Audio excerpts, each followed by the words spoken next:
The judge's hand hovered over the document, pen poised to sign away Sabrina's life. But before the ink could touch the paper, a desperate voice rang out. "Don't believe him." The entire courtroom froze. Sabrina Butler-Smith, standing shackled before the court, her face streaked with tears, locked eyes with the judge. The weight of her words hung in the air, thick with desperation and fear. The murmurs in the audience died down instantly, the tension crackling like electricity. The judge lifted his gaze, his fingers tightening around the pen.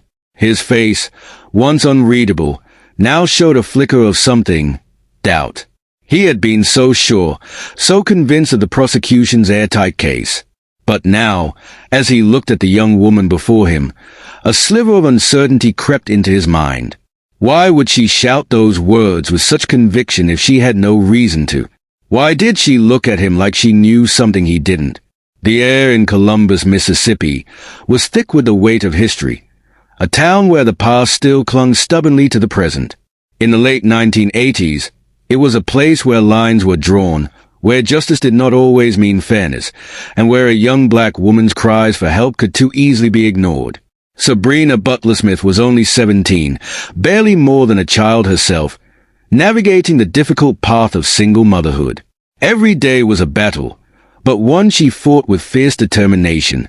Her world revolved around her baby boy, Walter. He was her light, her joy, her reason for pushing forward despite the odds. Walter had the kind of smile that could melt even the hardest hearts, wide brown eyes that lit up every time she held him close. He was tiny, fragile, but full of life, and every moment she spent with him felt like a blessing she never wanted to take for granted. Before we continue, I would like to hear from you. Where are you watching from today? Make sure you also hit that like and subscribe button. That night, the silence in their small apartment was different, too still, too unnatural. Sabrina woke with a start, her heart pounding before she even understood why. Then she turned to the crib. Walter wasn't moving. Panic set in instantly. She rushed to his side, her hands trembling as she lifted his tiny body. His chest wasn't rising. His breath was gone. The world blurred around her. The only thing that mattered was getting him to breathe again. She had no medical training, no knowledge of what she was supposed to do, only raw desperation and a mother's instinct. Her hands, still clumsy with sleep, pressed against his fragile chest, too hard, too frantic. She didn't know that infant CPR was different from what she'd seen in movies, that her efforts, meant to save him, might have been hurting him instead. Tears streamed down her face as she pleaded, her voice breaking, whispering his name over and over again. "Please, baby, breathe. Just breathe." The room felt colder, the weight of fear pressing down on her. The seconds stretched into eternity as she continued, her body shaking, her tears falling onto his lifeless skin. The eerie quiet of the apartment swallowed her sobs, and still, Walter did not respond. Then, like a switch flipping, reality crashed down on her. She needed help. She couldn't do this alone. With one last frantic attempt, she scooped him into her arms and ran, out the door, down the hall, pounding on neighbors' doors, screaming for help. Someone had to answer. Someone had to know what to do. The night had never felt darker, and the walls of her world were closing in. This was her baby, her everything, and in that moment, she was helpless. Sabrina burst through the hospital doors, her breath coming in ragged gasps, cradling Walter's tiny body in her arms. Her voice cracked as she screamed for help, her cries echoing down the sterile white hallways. Nurses rushed to her, their faces a mixture of alarm and urgency as they took Walter from her shaking hands.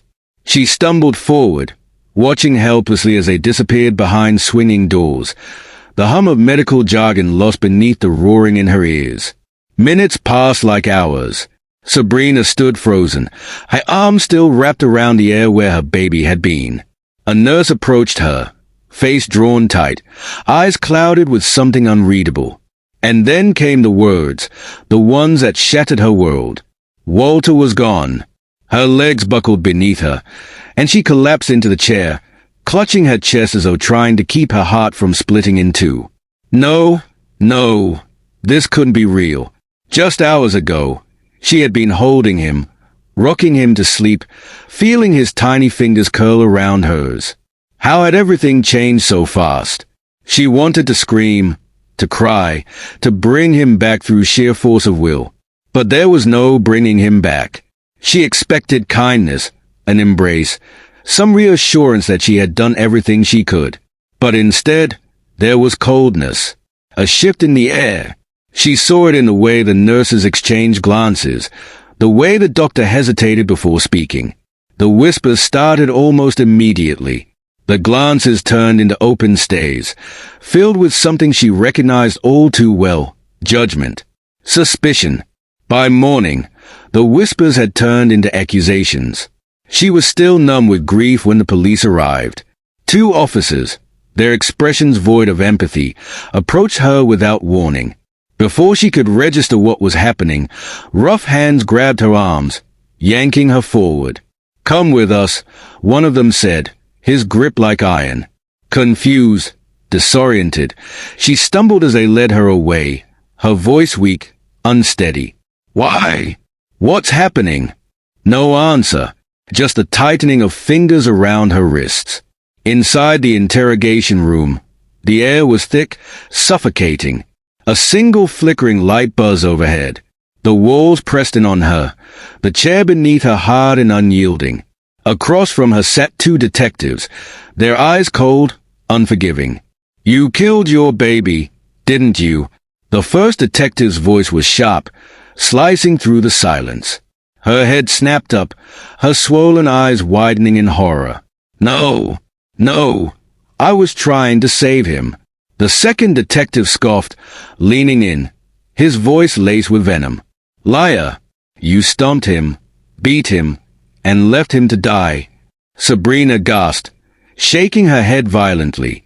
"No, that's not true. I love my baby. I would never." "Save it," the first detective interrupted, slamming a folder onto the table. "We know what you did." Tears streamed down her face, her body trembling. She looked around, searching for a lifeline, someone, anyone, to help her. But there was no one. No lawyer, no family, just her and the walls closing in around her. The words hit her like a death sentence. "You're being charged with capital murder." The room spun. Her breath came in short gasps. This wasn't real. This couldn't be real. But the steel cuffs snapping around her wrist told her otherwise. The nightmare had only just begun. The courtroom was a towering, impersonal place, its walls heavy with history, its air thick with silent judgment. Sabrina sat at the defendant's table, her hands clenched together in her lap, her heart thudding painfully in her chest. She looked to her left. Her court-appointed lawyer barely acknowledged her. A divorce attorney, not a criminal defense expert, flipping through papers as if he were reviewing a simple custody case rather than a fight for her life. When the judge entered, the room fell into an eerie silence. The jury, 12 white faces, cold and unreadable, fixed their gazes on her, not with curiosity or concern, but with something else. Something distant, detached. They didn't see a grieving mother. They saw an accused murderer. The prosecution wasted no time. They painted Sabrina as a violent, unstable young woman, a mother who had grown frustrated with her child and lashed out in rage. They called witnesses who barely knew her, neighbors who recounted whispers and half-truths as if they were fact. Then came the so-called forensic evidence, reports filled with misleading conclusions and doctored details. The pathologist claimed Walter's injuries were consistent with abuse. They ignored the truth, the frantic, desperate attempts at CPR that Sabrina had performed in sheer panic. No medical expert was called to counter their claims. Her own lawyer did not object, did not cross-examine, did not defend her. Sabrina wanted to scream, to stand up and demand to be heard. But her voice had been stolen, buried beneath layers of prejudice, negligence, and systemic failure. She wasn't just fighting for her innocence. She was fighting against a system that had already decided she was guilty. The verdict came swift and merciless. Guilty. Capital murder. Sabrina's breath left her in a sharp, painful gasp.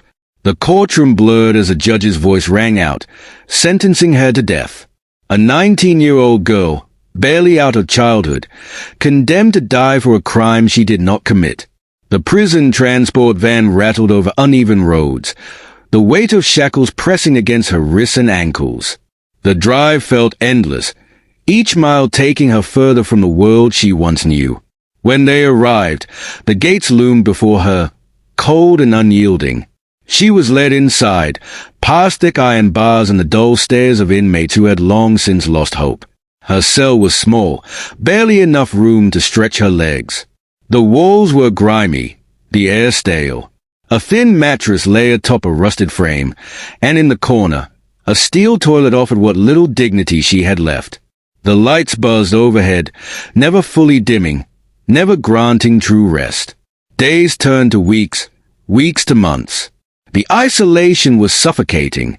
Guards barked orders with no warmth, their eyes void of empathy. Some looked at her with disgust, others with indifference. She wasn't a person to them, just another number. The nights were the worst. She lay awake, staring at the ceiling, reliving every moment leading up to Walter's last breath. His laugh, his tiny fingers grasping hers, the warmth of his body against her chest. And then the cold, the silence, the way his weight had changed when she realized he wasn't coming back. She whispered his name into the darkness, but the walls never answered. Hope was a distant memory. She tried to tell her story, but no one listened. To them, she was already dead. Time passed, but for Sabrina, it felt like an eternity in a cage, forgotten by the world. Just when all hope seemed lost, a glimmer of light pierced through the darkness. Two men entered her life, Clive Stafford Smith and Rob Macduff, defense attorneys with a reputation for fighting against injustice. They had seen cases like hers before, innocent people swept up in a system that had already written them off. But something about Sabrina's case felt especially egregious, a tragedy built on lies, neglect, and a rush to judgment. They pored through the case files, meticulously combing through every word, every piece of so-called evidence. And then, they found it, the truth buried under negligence and prejudice. Walter had polycystic kidney disease, a severe genetic disorder that could lead to organ failure. The symptoms aligned perfectly with what had happened the night he stopped breathing. The bruising, the internal damage, it wasn't from abuse. It was from a mother, desperate to save her child, unknowingly performing incorrect CPR. But the first trial had never even mentioned this. The medical evidence had been omitted, left to collect dust while prosecutors crafted a false narrative. This wasn't justice. This was an execution in slow motion. With this bombshell discovery, Stafford Smith and Macduff wasted no time. They built a case brick by brick, exposing every flaw in the original trial. The Mississippi Supreme Court listened, and for the first time, Sabrina's voice was finally heard. The conviction was overturned, but it wasn't over yet. She still had to face a new trial, a second chance at proving her innocence, but also a second chance for the system to tear her apart. This time, though, she wasn't alone. The courtroom felt different now. This time, the defense fought back. Medical experts took the stand, explaining how Walter's condition could have caused his death. They dismantled the prosecution's case, proving that Sabrina had not harmed her child. She had done everything she could to save him. Neighbors testified in her defense. They remembered that night, how Sabrina had been banging on doors, screaming for help. The prosecution's version of events crumbled under the weight of the truth. The jury left to deliberate. Sabrina sat frozen, barely breathing, her fingers gripping the edges of the defense table. Time dragged, but when they returned, it took them less than an hour to reach their decision. The judge hesitated, clearing his throat. The tension in the room was suffocating. Then, finally, the words that Sabrina had longed to hear for years. Not guilty. The air seemed to leave the courtroom in a collective gasp. Sabrina's hands flew to her face as tears streamed freely. She had spent years preparing for death, and now she was free. The chains had been removed, but the scars of wrongful conviction would remain forever. The cold December air wrapped around Sabrina as she took her first steps outside, free for the first time in over 6 years.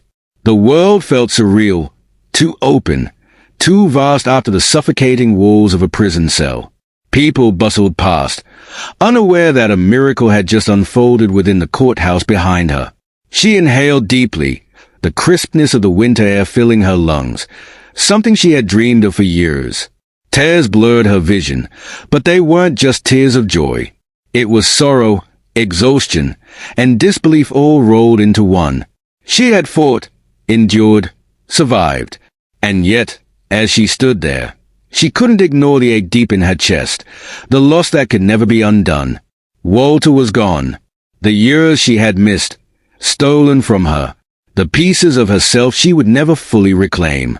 A small crowd had gathered, reporters jostling for a statement, cameras flashing like lightning. But Sabrina hardly noticed them. Her thoughts were heavy, her mind still trapped between past and present. Someone asked her how it felt to finally be free. She swallowed the lump in her throat, lifting her gaze. "They say the system worked," she murmured. "But if it did, I would have never been here in the first place." The words hung in the air, sharp and unshakable. Her fight was over, but a new battle had begun. Sabrina had been given a second chance, and she wouldn't waste it. From that day forward, she vowed to make sure no one else would suffer the same fate.